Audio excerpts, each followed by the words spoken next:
30문. 그렇다면 구원과 보호를 받기 위하여 성인들이나 자기 자신들, 또 다른 어떤 것을 의지하는 사람들을 유일한 구주이신 예수님을 믿는 사람들이라고 인정할 수 있겠습니까? 답. 그럴 수 없습니다.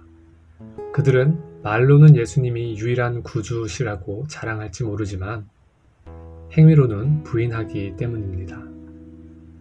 예수님이 완전한 구주이심을 참으로 믿는 사람이라면 마땅히 그들이 구원을 받기에 필요한 모든 것들을 오직 예수님에게서만 찾아야 합니다.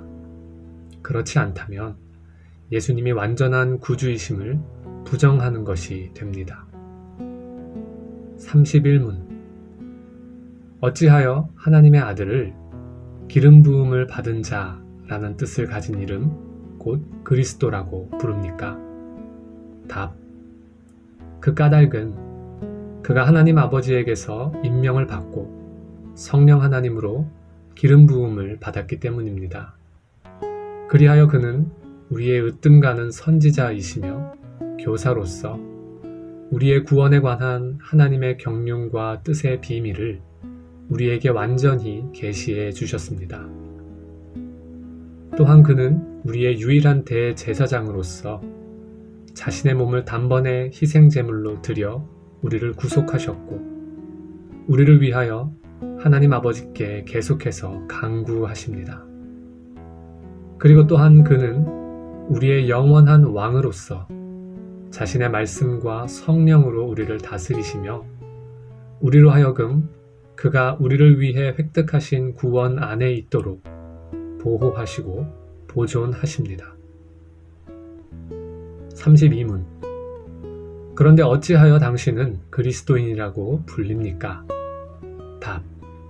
그 까닭은 그리스도를 믿음으로써 그리스도의 지체가 되었으며 또한 그의 기름 부음에 참여하고 있기 때문입니다. 그리하여 그의 이름을 고백하며 그에게 감사를 드리기 위해 나 자신을 산 제사로 드리고 또한 이 세상에서 사는 동안 자유롭고 선한 양심을 가지고 죄와 마귀에 맞서 싸우며 그 후에는 그와 더불어 영원토록 모든 피조물을 다스리게 될 것입니다. 해설입니다. 앞장에 이어서 기독교가 고백하는 신앙 고백 가운데 하나인 사도신경에 나오는 두 번째 신앙 항목인 그 외아들 우리 주 예수 그리스도를 믿사오니 이 부분의 내용을 계속해서 살펴보도록 하겠습니다. 앞에서 우리는 예수라는 이름과 관련하여 왜 하나님의 아들을 예수라고 부르는가라는 질문에 대해 생각해 보았습니다. 하나님의 아들이신 예수님을 우리가 예수라고 부르는 까닭은 우리가 그렇게 이름을 지어 부르기를 원하기 때문이 아닙니다.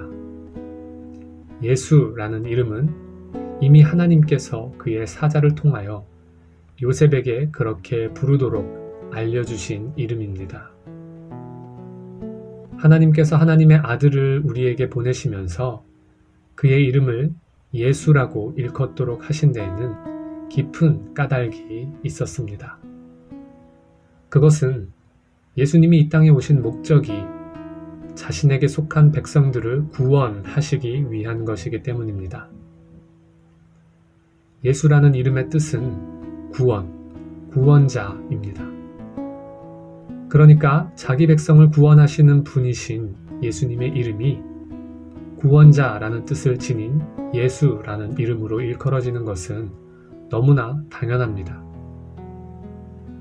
그런데 예수님에게는 예수 이외에 또 다른 이름이 있습니다. 그것은 이미 우리가 살펴본 대로 임마누엘입니다. 임마누엘이란 하나님께서 우리와 함께 계심을 뜻하는 말입니다. 구원이라는 이름의 뜻을 가지신 예수님께서 또한 임마누엘이라고 일컬어지는 것도 매우 자연스럽습니다. 왜냐하면 구원이란 다름 아닌 하나님과 함께 있는 복을 가리키는 말이기 때문입니다.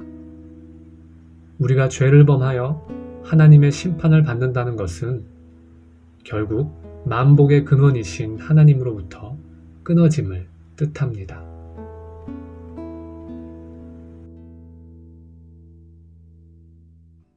나는 오직 주의 인자하심을 의뢰하여 싸우리.